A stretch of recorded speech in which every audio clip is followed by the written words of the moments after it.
अलिफ लैला अलिफ लैला अलिफ लैला।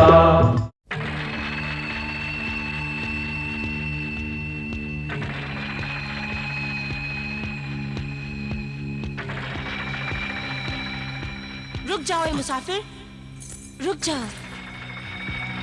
क्या बात है? कौन हैं आप? ज़ीशान? सोफोनिस्बा, तुम यहाँ?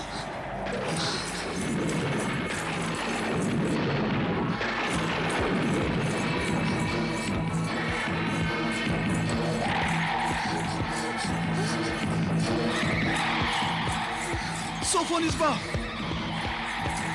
रुक जाओ, रुक जाओ सोफो।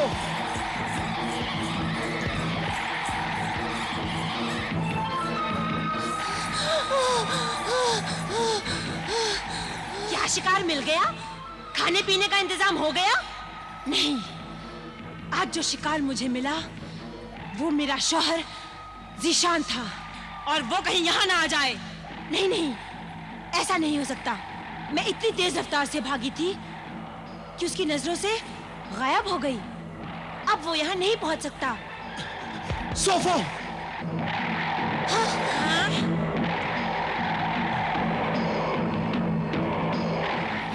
चलो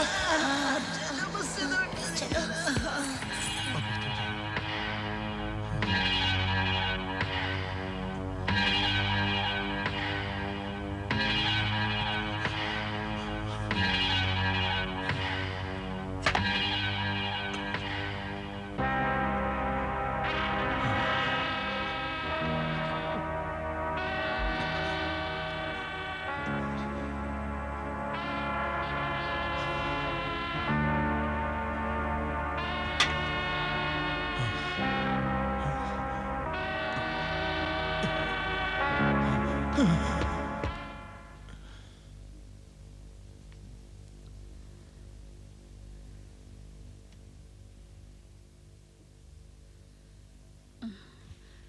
ला इलाहा इल्लल्लाह।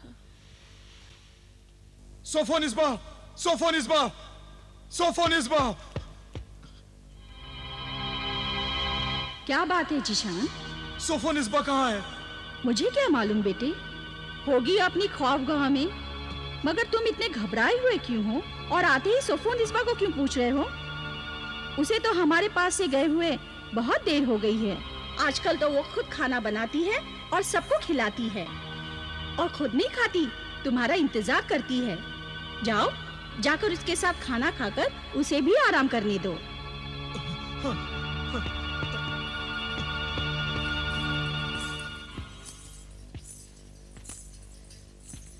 सोफोनिस्बा के रवैये में बहुत तब्दीली आ गई है। अब ऐसा मालूम ही नहीं होता कि ये वही सोफोनिस्बा है। सच कहा अब्बा जान आपने। पहले तो भाभी जान बहुत सुस्त और काहिल थी, हमसे बात भी अच्छी तरह से नहीं करती थी। वो पूरा दिन अपनी ख्वाबगाह में सोती रहती थी, शाम होते ही उठ जाती थी। उन्हें हमारी उनकी मौत का भी गम नहीं था, मगर अब वो हमारे गम और खुशी में शरीक हैं। घर के खादिम और खादिमा को काम ही नहीं करने देती, और सारा काम खुद ही करती हैं। बहुत खिदमत गुजार है हमारी बहू बेगम। मगर ये ज़ीशान बाहर से क्यों परेशान आया था? आप बाहर से बहुत परेशान आए थे, क्या बात है? बहुत अजीब बात है। सुनोगी तो तुम भी पहले हैरान होगी, फिर परेशान हो जाओगी। परेशान हो जाऊंगी? कैसे? बताइए ना। हमारी शादी की पहली रात को ही हमारी अम्मी जान ने देखा था कि तुमसे मिलती जुलती एक लड़की हमारे मकान के अहाते से बाहर जा रही थी। अच्छा, फिर क्या वो लड़की कभी नजर आई? हाँ, वो आज फिर नजर आई, मगर यहाँ नहीं। जब मैं साहिले कस्तून से आ रहा था तो पुराना महल और जंगल के सुनसान रास्ते में मुझे वो नजर आई। अल्लाह खैर, क्या हुआ फिर? मैंने समझा कि तुम हो। मैं? हाँ, बिजली की चमक में मैंने उसकी एक झलक देखी, हूबहू तुम्हारी तरह थी। तौबा तौबा, अल्लाह रहम कर। मैंने पुकारा, वो भाग गई। मैंने उसका पीछा भी किया। आपको उसका पीछा नहीं करना चाहिए था। अरे कैसे पीछा नहीं करना चाहिए था? मुझे नजर आ रहा है कि मेरी बीवी बीच रास्ते पर खड़ी है और फिर वो मुझे देखकर भाग रही है। तो ये राज मालूम करने के लिए मुझे उसका पीछा करना ही चाहिए था। ये राज मैं बताती हूँ। तुम बताओ, क्या राज है? नहीं, कुछ नहीं।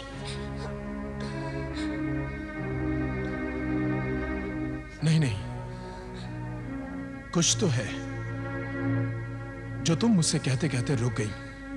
सच सच बताओ, क्या बात है? क्या उस राज का ताल्लुक तुमसे है? नहीं। अगर नहीं तो फिर ये आंसू कैसे?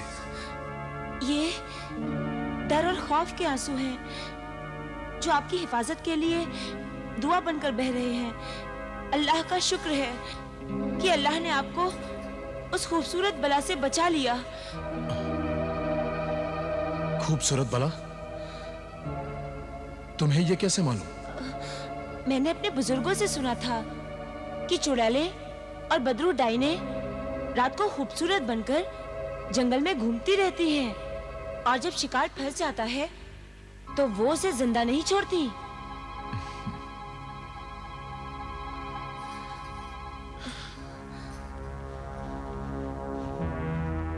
लो, ये तावीज तकिए के नीचे रख दो।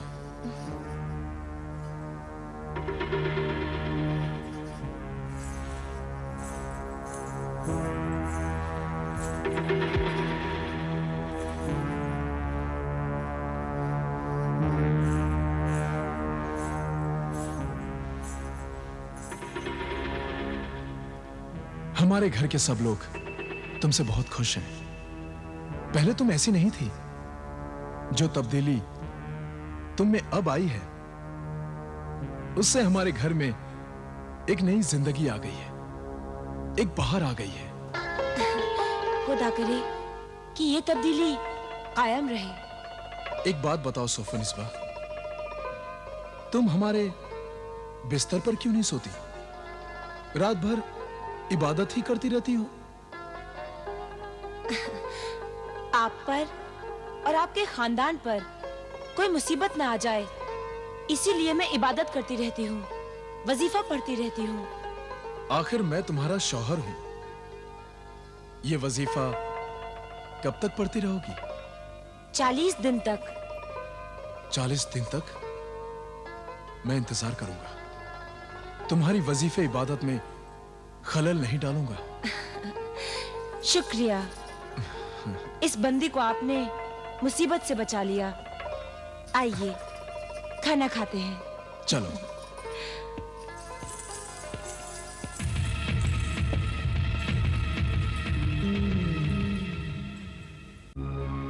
ये राज अभी तक मालूम नहीं हुआ अब्बाजान कि अकरम को दिया हुआ ये तावीज उन फूलों पर पड़ा कैसे पाया गया और फिर उसी इलाके में मरहूम अकरम की लाश मिली।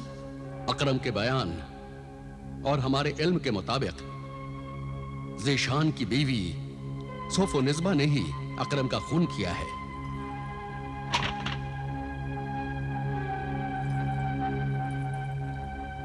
क्या बात है भाईजान, आज आप इतना चहचहा क्यों है?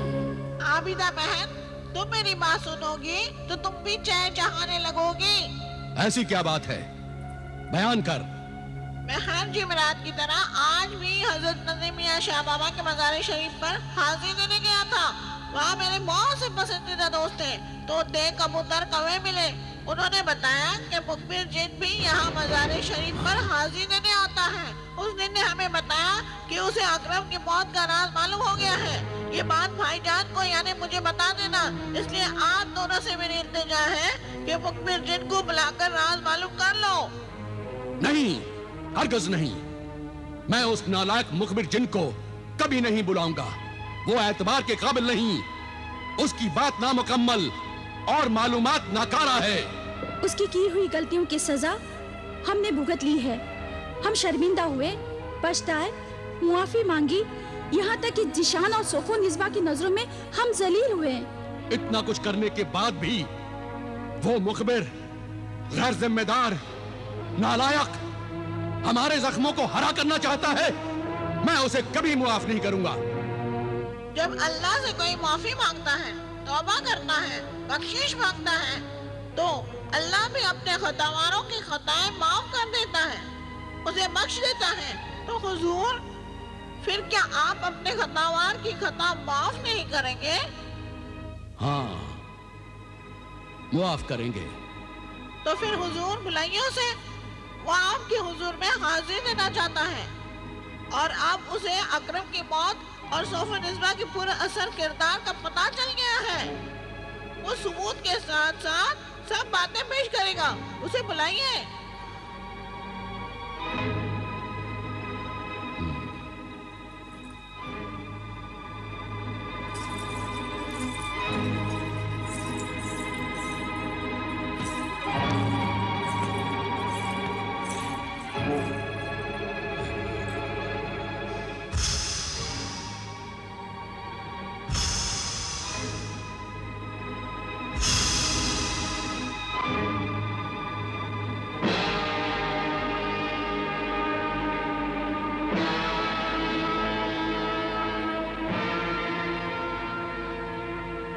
ऐ मेरे मुशफिक आका आमिर कामिल, तेरा खतावार मुखबिर जिन हाजिर है। तूने अपने इस गुलाम जिन को माफ किया या नहीं? हाँ, मुआफ किया। मुखबिर जिन, असलियत बता। मजलूम अकरम और सोफो निस्बा के पुरअसर किरदार की हकीकत बयान कर। हकीकत यह है मेरे आका कि अकरम का खून सोफो निस्बा ने किया और सोफो निस्बा बदरुद्दीन है। मुखबिर जिन, तू फिर वही बात कर रहा है? मेरी वही बात सच्ची है। जीशान के घर में जो आजकल जीशान की बीवी सोफो निस्बा बनकर रहती है, वो सोफो निस्बा नहीं, बल्कि वो एक पाकीज़ा पाक जिस्म की लड़की इस्मत जहां है। इस्मत जहां? क्या सबूत है तेरे पास? सबूत में वो मंजर दिखा देता हूं जो मंजर मेरी सच्चाई का सबूत है।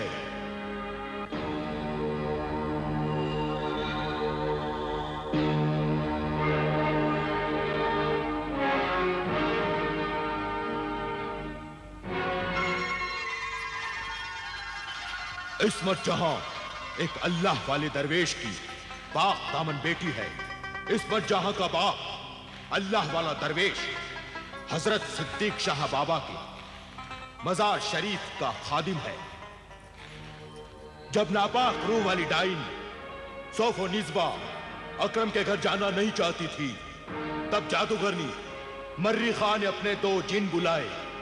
ताक जिन, तबाक जिन, एक लड़की पाक जिस्म पाक रूह वाली दोशीजा के साथ हाजिर हो। तो वो दोनों नापाक जिन मजार शरीफ में भी नहीं घुस सकते थे। इसलिए जब इस्मत जहां मजार शरीफ से बाहर निकलकर अपने घर जा रही थी, तब ताक जिन ने उसे उठा लिया और जादूगरनी मर्री खां के पास लेकर आ गया। जादूगरनी ने इस्मत जहां की शक्ल बदल दी, शक्ल और जिस्म असली सोफो निस्बा जैसा बना दिया और उसे जीशान के घर भेज दिया। यहां आने के बाद सबसे बड़ी अजीब बात यह हुई कि इस्मत जहां नकली सोफो निस्बा तो बन गई, लेकिन उसका दिल और रूह असली सोफो निस्बा की तरह नहीं बन सका, क्योंकि वो शैतान की दुश्मन और अल्लाह को मानने वाली पाक जिस्म और पाक रूह वाली जवान लड़की थी। वो जीशान और उसके खानदान की हमदर्द बन गई और अपना वजीफा पढ़ने से उसे 2 फायदे हुए। एक तो ये कि जीशान की बीवी नहीं थी, उसे अपने आप को बचाना था। दूसरा ये कि वो चाहती थी कि आबिदा की मदद से जीशान के खानदान को बचाया जाए, क्योंकि वो जानती थी कि नापाक शैतान की ताकत हमेशा अल्लाह के पाक नाम और कलाम के सामने हार जाती है। आप तो जानते ही हैं। शाबाश मुखबिर जिन, शाबाश। तेरा ये काम काबिले तारीफ है। वाकई तुमने बहुत बड़ा कारनामा अंजाम दिया है मुखबिर जिन। अब तो सब समझ में आ गया। और वो नेक सीरत इस्मत जहां का किरदार तो वाकई एक मिसाल है। वो तो बिल्कुल नहीं घबराई। हालात की मजबूरी में भी बुरे से बुरे हालात का मुकाबला किया और शैतानी ताकत के खूनी पंजों में फंसे जीशान के खानदान को बचाने की कोशिश भी कर रही है। वो बदरूह असली सोफो रिज़वा कहाँ है? पुराने महल के खंडरों में, और पुराना जंगल उसका ठिकाना है। वो जंगल इस कद्र खौफनाक और उसमें इतना अंधेरा है कि लोग दिन में जाते हुए भी डरते हैं। लेकिन मैं जाऊंगी। नहीं जाओगी? जाऊंगी। जाएगी, जरूर जाएगी और उसे गिरफ्तार करके लाएगी। उसे गिरफ्तार करना इतना आसान नहीं है मेरे आका, क्योंकि सोफो निस्बा की जादूगरनी मरीखा के पास बड़ी शैतानी ताकत है। मेरे पास मेरे अल्लाह की ताकत है, मेरे ईमान की ताकत है। हाँ, अल्लाह और ईमान की ताकत ही शैतानी ताकत को हरा सकती है। आजकल चांद की चांदनी खत्म हो चुकी है। उस रास्ते पर बिल्कुल अंधेरी रात का सन्नाटा होगा। सिर्फ शैतानी बिजलियां चमकती रहती हैं। ऐसे आसिरी खौफनाक माहौल में मुझ जैसे जल्लाद जिनको जाना चाहिए। तू न जा ए दुख्तरे आमिल, वो जंगल बड़ा खतरनाक है। खतरों से डरते रहे तो फिर फर्ज कभी अदा नहीं हो सकता। और फिर किसी ना किसी दिन किसी ना किसी को तो ये काम करना ही होगा। तो क्यों ना मैं ये काम करूं? बेशक ये काम तुम ही करोगी। तुम्हारे पास रूहानी और जलाली इल्म के सारे हथियार मौजूद हैं। जो इंसान लड़ने से पहले लड़ने की तैयारियां कर लेता है, वो इंसान आधी लड़ाई तो लड़ने के पहले ही जीत जाता है। वो बदरूह अल्लाह के बंदों का खून कर रही है। उसे जितनी जल्दी पकड़ लिया जाए और सजा दे दी जाए, ये अल्लाह के बंदों और इंसानियत की खिदमत होगी।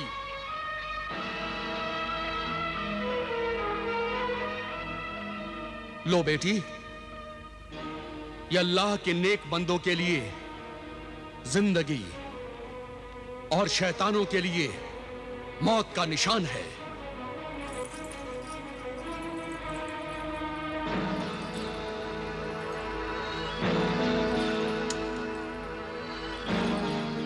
अब्बा जान,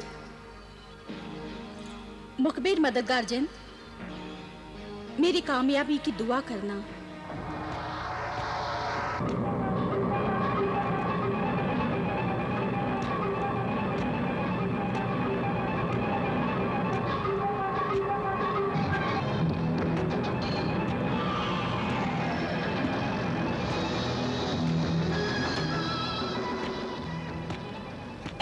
हसीन नौजवान, क्या देख रहे हो?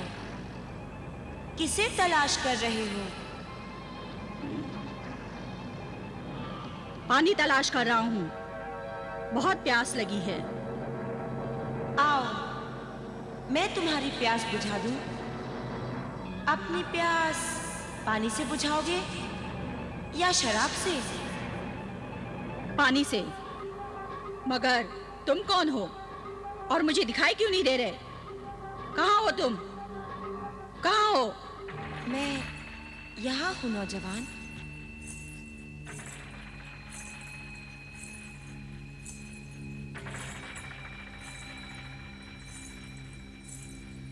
लो, ये पानी पी लो।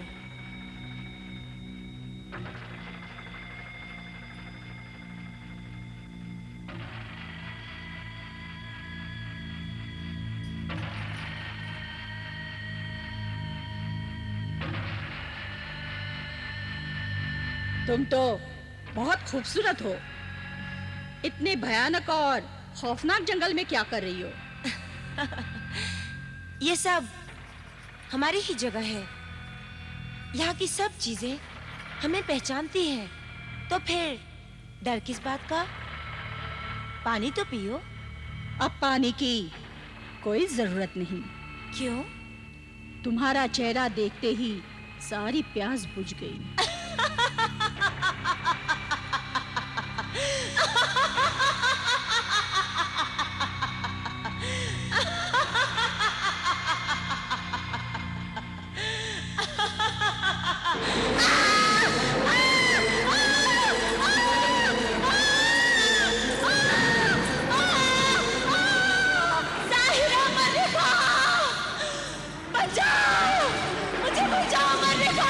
मुझे कोई नहीं बचा सकता सोफोनिस्बा, कोई नहीं।